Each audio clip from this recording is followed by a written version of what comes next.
नमस्कार traders hotline में आप सभी का स्वागत है। मैं हूं सुमित और भारतीय बाजारों में जो शुरुआती गिरावट थी 17,170 180 के रेंज में, वहां से इंडेक्स ने रिकवरी दिखाई। 17,300 150 अंकों से ज्यादा की रिकवरी इंडेक्स वहां से दिखा चुका है, लेकिन फिर भी करीब करीब 250 अंक नीचे इंडेक्स कामकाज कर रहा है। तो डैमेज थोड़ा कम हुआ, लेकिन फिर भी सीवियर डैमेज के साथ हम ऑलरेडी कामकाज कर रहे हैं।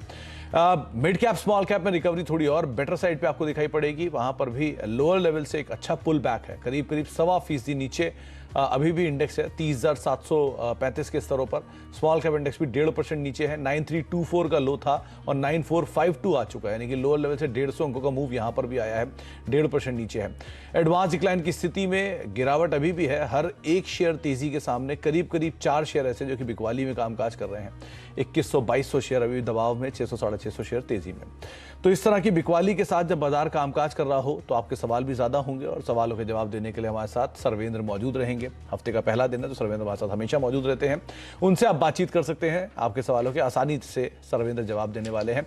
व्हाट्सएप नंबर आपकी स्क्रीन पर है 7045220000। ये व्हाट्सएप नंबर है जिस पर आप कार्यक्रम का हिस्सा बन सकते हैं, और साथ साथ आस्क आवाज कैश और आस्क आवाज F&O, ये 2 हैशटैग्स भी हैं जिनका इस्तेमाल करके भी आप इस कार्यक्रम का हिस्सा बन सकते हैं। सर्वेंद्र नमस्कार, स्वागत है कार्यक्रम में। एक सीवियर डैमेज के साथ इस हफ्ते की शुरुआत हुई है, लेकिन ऑलरेडी एक बड़ा डैमेज हो चुका है। जो दिन का निचला स्तर था वहां से इंडेक्स ने 150 अंकों की रिकवरी दिखा दी। लास्ट वीक आपने बात की ही थी कि बाजार में प्रेशर देखने को मिल सकता है, और वो प्रेशर आज देख भी लिया। क्या माने यहां से अब थोड़ा पुल बैक?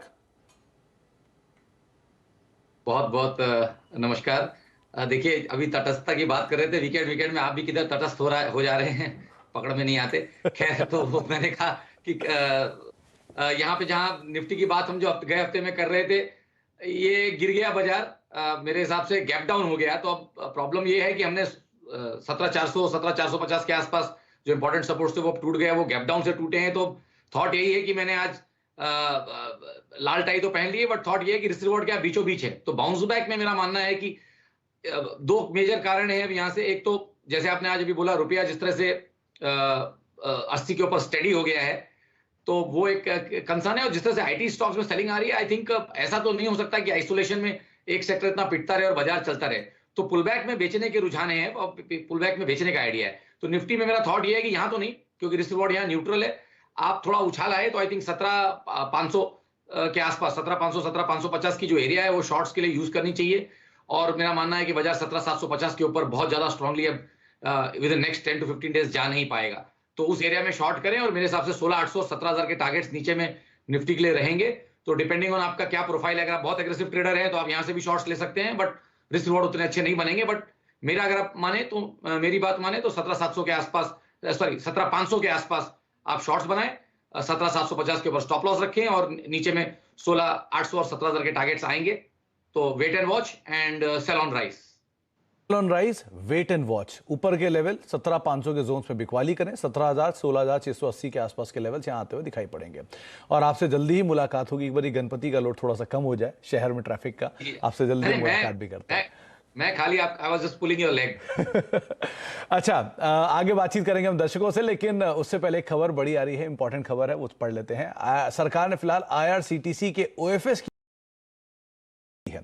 ये एक अपडेट अभी अभी आया है IRCTC के संदर्भ में। 692 693 के स्तरों पे है। 3-3.5% ऑलरेडी स्टॉक नीचे है। हालांकि शुरुआत में कहीं ज़्यादा गिरावट थी, थोड़ा सा ये मूव ज़रूर लिया इसने, लेकिन जो अपडेट है वो ये कि 3.5% हिस्सा बेचने की योजना थी सरकार की, और करीब करीब इस हिस्सा बिक्री के जरिए सरकार 3 से 3.5 हज़ार करोड़ रुपए के आसपास जुटाने की बातचीत सोच रही थी। और क्योंकि बाजार में उतार चढ़ाव ज़्यादा था, जिसकी वजह से सरकार ने जो फैसला उसे टाल दिया है। तो OFS से 3,000 करोड़ रुपए जुटाने की योजना जो फिलहाल सरकार ने टाल दी है, क्योंकि मार्केट काफी वॉलेटाइल है। कोई टिप्पणी करना चाहेंगे आप IRCTC के ऊपर, सर्वेंद्र? देखिए, स्टॉक हमें हमेशा अब यहाँ से इन स्तरों से अच्छा लगा। 600 650 के आसपास से स्तरों से अच्छा ही लग रहा है। आई थिंक दिन के बाद डिलीवरी पोजीशंस हैं, आई थिंक रखनी चाहिए, क्योंकि साल के स्टार्ट में जहां हमने बोला था कि जिन्होंने बेचा था वो 300-400 रुपए ऑलरेडी कमा चुके हैं। तो IRCTC में इस साल के लिए बहुत ज्यादा कोई फ्रेश आइडियाज नहीं थे। आइडिया यही है कि ऊपर में जिन्होंने बेचा है उनको 600 650 700 के रेंज में कवर कर लेना चाहिए। थोड़ा उस रेंज के नीचे जाके आया है, बट आई थिंक जिनके पास डिलीवरीज है डिलीवरी में बने रहे हैं। आई थिंक नेक्स्ट 12 से 18 महीने में आपको ऊपर में वापस 780 800 तक के स्तर भी यहाँ ऊपर में आते हुए दिखने चाहिए। OFS और नो OFS उससे हमको बहुत ज्यादा फर्क नहीं पड़ता चार्ट्स में। हम चार्ट्स के हिसाब से देखते हैं कि भाई इवेंट्स डिस्काउंट हो जाते हैं, तो बने रहे ट्रेड में। 780 800 के टारगेट्स हैं, थोड़ा टाइम लगेगा बट आई थिंक आएंगे। 780 800 के टारगेट्स, थोड़ा समय लगेगा, बने रहने की राय आपको यहां पर दे रहे हैं। जितेंद्र जैन हमारे पहले दर्शक हैं, बाड़मेर से मौजूद हैं। जैन साहब नमस्कार, सवाल पूछिए। नमस्कार सर। नमस्कार जैन साहब। सर एक सर सेल शेयर है अपने पास, 3000 भाव? क्वांटिटी है, 105 रुपए के भाव से लिए हुए हैं, तो क्या करना चाहिए? क्या टाइम फ्रेम इसे आप और दे सकते हैं अभी? Sir 1 year. 1 ईयर। सर्वेंद्र steel authority of India limited SAIL करीब करीब 25 रुपए पर शेयर का घाटा है, यानी इनकी पोजीशन पे 25% ये ऑलरेडी लॉस ले रहे हैं। 3000 शेयर है, 1 साल का नजरिया है, क्या करें? देखिए आई थिंक मेटल स्पेस में बहुत ज्यादा खड़े रह गए और ऐसा प्रतीत होता है कि शो रेगुलरली नहीं देखते, क्योंकि इस साल के स्टार्ट में सबसे पहला सेक्टर जो हमने पिक किया था वो मेटल्स ही था शॉर्ट करने के लिए। तो अगर वो देखा होता तो शायद अभी तक इसमें खड़े नहीं रहते थे, बट अब यहां तक खड़े रह गए हैं तो फिर बात वही हो गई कि रिस्क रिवॉर्ड मैट्रिक्स में अब यहां से इनके लिए नीचे में कमाने के लिए कुछ बचता नहीं है। इन द सेंस कि मुझे नहीं लगता कि बहुत ज्यादा ये स्टॉक 62-65 के नीचे जाएगा। तो अभी जो पिछला लो रख के आया है वो 65 के आसपास का जो लो रख के आया है, आई थिंक वो लो बहुत ज्यादा वॉयलेट तो नहीं होगा, मेरा मानना है। तो आई थिंक ट्रेड में आप बने रहे, यहां से फ्रेश रहे, यही रहेगी। मैं तो ये मान के चल रहा हूं कि आज मुझे पूछ रहे हैं तो आज के रिस्क रिवॉर्ड के हिसाब से बेचने में कोई फायदा नहीं है, ट्रेड में बने रहे। 62-65 के अच्छे सपोर्ट्स है, जब तक वो टूटता नहीं है तब तक स्टॉक ऊपर में नेक्स्ट 6 से 9 महीने में आपको 105 110 के लेवल्स तो दिखाई ही सकता है। और राय ये रहेगी कि अगर 65 के आसपास इनको मिलता है और इनको एवरेज करने की हिम्मत है तो 62 के स्टॉप लॉस से, क्लोजिंग ओनली स्टॉप लॉस से, 6190 के क्लोजिंग ओनली स्टॉप लॉस से 65 के आसपास एवरेज कर सकते हैं। अगर वो रेट आता है तो, नहीं आता तो जिस पोजीशन में खड़े हैं खड़े रहें। तो आप रीसेंट लोज का स्टॉप लॉस लगाएं, पोजीशन में बने रहें, ये आपको रणनीति बताई गई है। नीलेश चौहान कोल्हापुर से हमारे साथ मौजूद हैं। चौहान साहब नमस्कार, सवाल पूछिए। एक तो मैंने जाइडस लाइफ ले रखा है, 400 क्वांटिटी है और रेट है 405 का एवरेज। ओके, और क्या इसमें? दूसरा है बजाज कंज्यूमर, वो 300 क्वांटिटी है और वो 180 पे लिया हुआ है। ओके, और दोनों में आपका नजरिया क्या है चौहान साहब? मैं 1 साल तक रुक सकता हूँ। 1 साल तक रुक सकते हैं। सर्वेंद्र, एक जाइडस लाइफ 400 शेयर 405 के दाम पर खरीदारी, दूसरा बजाज कंज्यूमर, इन दोनों में क्या करना चाहिए ना? देखिए जाइडस लाइफ में तो इनका ट्रेड बहुत बुरा नहीं है, क्योंकि यहाँ पे आप देखिए तो इन्होंने काफी ठीक ठाक भाव से लिया। करेक्शन तो एक अच्छा मंथली मल्टी मंथ करेक्शन हो गया, उसके लोअर एंड पे इन्होंने लिया है, थोड़ा जल्दी मैं कहूंगा ले लिया था, बट फिर भी लोअर एंड पे लिया है। तो आई थिंक बहुत ज्यादा तकलीफ इनको होनी नहीं चाहिए। स्टॉक ने अपना अच्छा बेस बनाया है और बेस बना के जो इसका ब्रेकआउट हुआ वो तकरीबन 370 के आसपास, 360 370 के जो लेवल्स थे वहां से ब्रेकआउट कर चुका है। उन लेवल्स को इस करेक्शन में होल्ड कर रहा है, जो एक बहुत अच्छा संकेत है मीडियम टर्म। तो आई थिंक ट्रेड में बने रहे हैं। मेरा मानना है कि 360 के नीचे जब तक डिसाइसिवली बंद नहीं करेगा तब तक ये जो मोमेंटम है ये कंटिन्यू रहेगा। और स्टॉक ने अपना रिपेयर वर्क कर लिया है, इसने पीछे अपना एक बेस बना लिया है और अब लगता तो यही कि उस बेस से उछाल ऊपर का आएगा। टारगेट्स जो मुझे दिखते हैं इमीडिएट बेसिस पे नेक्स्ट 3 से 6 महीने के लिए, वो मुझे जाइडस में दिखते हैं तकरीबन 420 440 के। तो आई थिंक डेफिनेटली इनके प्राइस और इनके प्राइस से थोड़ा ऊपर आ जाएगा, तो ट्रेड में बने रहें। जहां तक रही बजाज की बात, यहाँ बहुत स्ट्रॉन्ग व्यू तो अभी नहीं है, बट थॉट यही है कि ट्रेड में यहाँ पे भी बने रहें। आई थिंक यहाँ पे भी एक मल्टी मंथ करेक्शन कंप्लीट हो चुका है, तो इस साल का जो वर्स्ट पॉसिबल था मेरे हिसाब से इस स्टॉक के लिए हो गया है। तो ट्रेड में बने रहें। और यहाँ जो मुझे इमीडिएट टारगेट्स दिख रहे हैं वो तकरीबन दिख रहे हैं 175 180 के नेक्स्ट 3 से 6 महीने के लिए। तो यहाँ पे भी ट्रेड में बने रहें। दोनों ही ट्रेड्स में बने रहने की राय आपको दी गई है, बजाज कंज्यूमर, जाइडस के अंदर भी। देवचंद ताना जी हमारे साथ मौजूद हैं मालेगांव से बातचीत करने के लिए। देवचंद साहब नमस्कार, सवाल पूछिए। नमस्कार। नमस्कार नमस्कार सर। सर सवाल पूछिए। मैंने उसमें, हाँ मैं स्क्रीन पे आ रहा है, मैं देख रहा हूँ जी। आपका सवाल किस स्टॉक पर है देवचंद साहब? बीपीसीएल की बात करो। अच्छा, बीपीसीएल की किस भाव पे खरीदारी आपकी? वो 481 पे लिया हुआ है मैंने। ये खरीदारी कब की है आपकी देवचंद साहब? करीबन समझो 1.5 साल हो गए।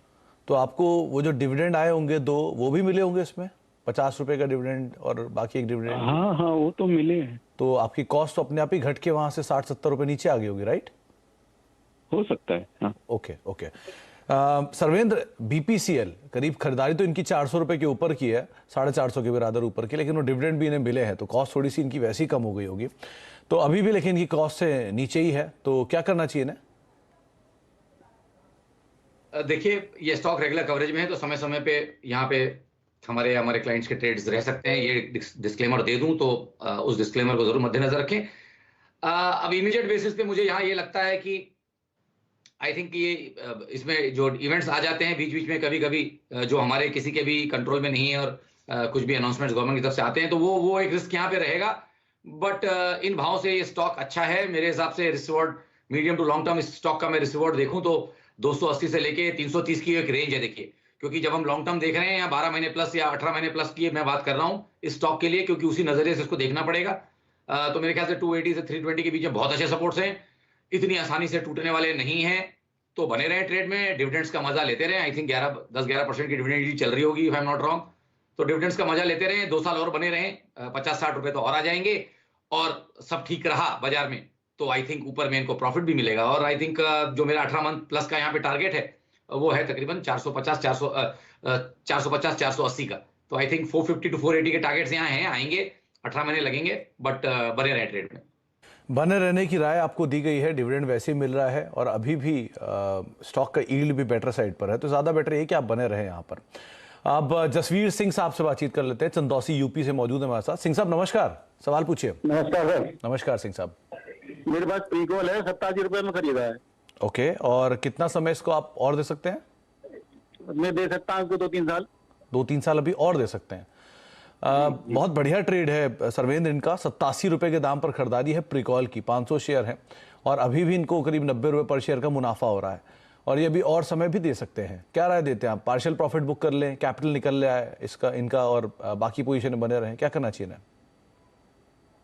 बिल्कुल बिल्कुल, आपने ऑलमोस्ट मेरे मुंह की बात छीन ली। आई थिंक यहाँ पे डेफिनेटली इनको आधा मुनाफा बांध लेना चाहिए और आधे मुनाफे पे खड़े रहे, मतलब वो उनका स्टॉक्स पूरा फ्री हो जाएगा, क्योंकि है डेफिनेटली अपने एक रिस्क एरिया में है, और छोटा मोटा रिस्क एरिया नहीं है। आई थिंक मीडियम टर्म एक अच्छे रिस्क एरिया में देखिए, स्टॉक टू स्टॉक राय दे रहा हूं, ये स्टॉक बहुत ओवरबॉट है मेरे हिसाब से। बट क्योंकि अप ट्रेंड में है, इसलिए मैं इनको पूरा बेचने नहीं बोल रहा हूं, आधा बेच के निकल जाए, आधा फ्री हो जाएगा। मेरे को जो रिस्क दिखता है नेक्स्ट 12 से 18 महीने में स्टॉक के लिए, कि ये नीचे में शायद, ऊपर में तो 190-200 में कहीं कैप है इसका अपसाइड, उसके बहुत ज्यादा बियॉन्ड मुझे लगता नहीं है, बट नीचे में मुझे लगता है 12 से 18 महीने में 120 रुपए आ जाएगा, तो काफी शार्प डाउन साइड यहाँ पे आ सकती हैं। तो 120 के मेरे टारगेट्स हैं इसके लिए 12 से 18 महीने के लिए। नीचे के, अभी तक मैं ऊपर के टारगेट्स दे रहा था, ये स्टॉक के लिए मेरा 18 महीने का नीचे का टारगेट है 120 रुपए इसको आना है, 200 के पार जल्दी जा नहीं पाएगा, तो मुनाफा बांध लें, आधे पे खड़े रहे। अब आप थोड़ा मुनाफा बांध लें ताकि कैपिटल प्रोटेक्ट हो जाए आपका, बाजार में कैपिटल प्रोटेक्शन सबसे जरूरी है, तो उसको बचा लें, बाकी पोजीशन के साथ बने रहें, वो आप देख सकते हैं उसके हिसाब से। जयपुर चलते हैं, चंद्रशेखर साहब मौजूद है हमारे साथ वहां बातचीत करने के लिए। चंद्रशेखर साहब नमस्कार, सवाल पूछिए। नमस्कार सर। नमस्कार सर। मेरे पास 495 शेयर रेलिस इंडिया के हैं। किस भाव पर? 495 नहीं, वो तो नंबर ऑफ शेयर है। 284 के। अच्छा, 284 रुपए के दाम पर खरीदारी है। कितना समय से आप और दे सकते हैं? समय तो मैं लॉन्ग टर्म होल्ड कर सकता हूं इसको। ओके। सर्वेंद्र, 225-26 के स्तरों पर अभी रैलिस का कामकाज कर रहा है, घाटा है 50-60 रुपए पर शेयर का, 500 शेयर है, क्या करना चाहिए ना? देखिए, मल्टी क्वार्टर करेक्शन यहाँ पे पूरा हो चुका है, और तो अब यहाँ से डेफिनेटली एक पहली राय तो ये रहेगी कि जब इन्होंने बोला ये लॉन्ग टर्म वाले प्लेयर हैं तो प्रॉब्लम नहीं है। मेरा मानना यहाँ पे यही है कि 180 के जो लोज लग चुके हैं, अभी पीछे वाले जो लोज लग गए, वो मेरे को लगता है कि मीडियम टर्म पॉसिबिलिटी है कि ये इसका फाइनल लो है इस साल का। तो 180 का लो अब ये इसका आइडली टूटना नहीं चाहिए, तो ट्रेड में बने रहें और इसको टाइम देंगे तो डेफिनेटली, अगर इसको 12-18 महीने से ऊपर का टाइम देंगे तो ये ट्रेड डेफिनेटली इनको 280 प्लस 290 प्लस टारगेट्स भी दिखाएगा। तो आई थिंक ट्रेड में बने रहें और इन भाव से बेचने में कोई औचित्य नहीं है। फिलहाल बने रहना ज्यादा बेटर है आपके लिए चंद्रशेखर साहब, अभी फिलहाल इस भाव पर बेचना कोई औचित्य नहीं दिखाई पड़ रहा है।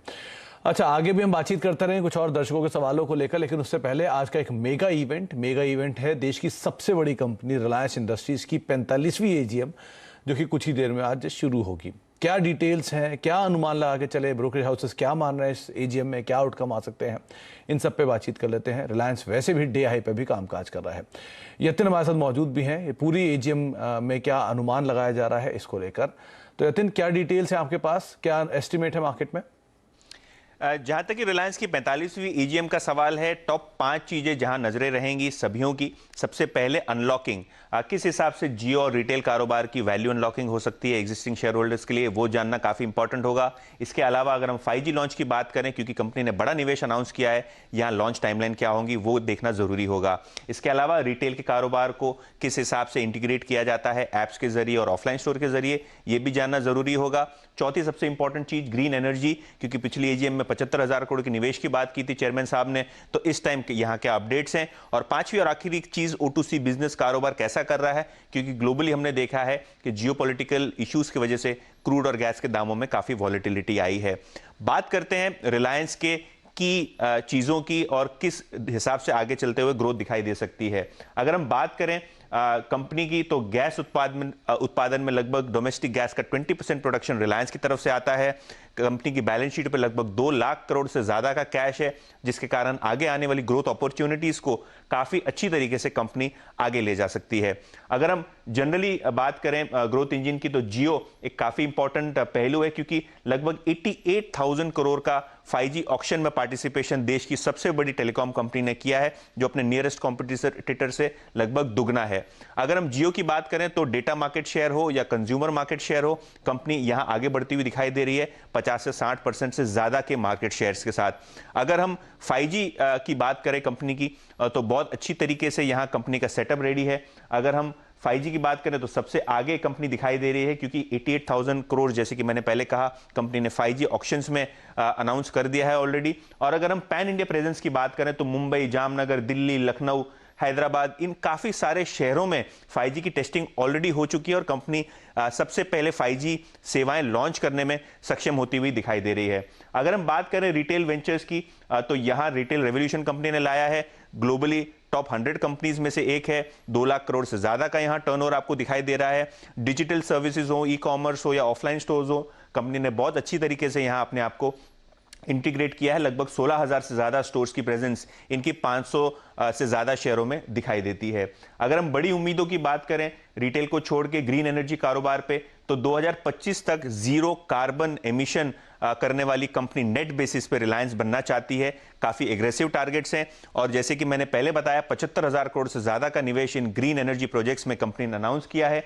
और आगे चलते हुए किस हिसाब से यहां निवेश होगा, चाहे वो हाइड्रोजन हो, विंड हो और सोलार हो, ये देखना बहुत जरूरी होगा इस एजीएम में। तो ब्रॉडली ग्रीन एनर्जी, जियो और रिटेल, ये 3 ग्रोथ पिलर्स पे मैनेजिंग डायरेक्टर और चेयरमैन साहब की क्या कमेंट्स रहेंगी, ये जानना इस एजीएम में बहुत जरूरी होगा। तो एक मेजर प्लान, एक मेजर उम्मीदें जो आपको बता रहे हैं यतिन कि किस तरह से इस एजीएम से आउटकम्स आ सकते हैं, या फिर किस तरह की बातचीत मार्केट्स के अंदर है, क्या अटकलें लगाई जा रही हैं इस एजीएम को लेकर भी। रिलायंस इंडस्ट्रीज फिलहाल डे हाई पर है, बाजार की निचले स्तरों की रिकवरी में एक अच्छा कंट्रीब्यूशन वहां से भी आता हुआ दिखाई पड़ रहा है। बढ़िया तेजी के साथ करीब 1/4% ऊपर अब आ चुका है। लोअर लेवल्स 2590-98 से 2624 के आसपास आज सुबह CLSA की तरफ से एक बाय साइड की भी रिपोर्ट आते हुए दिखाई पड़ी थी।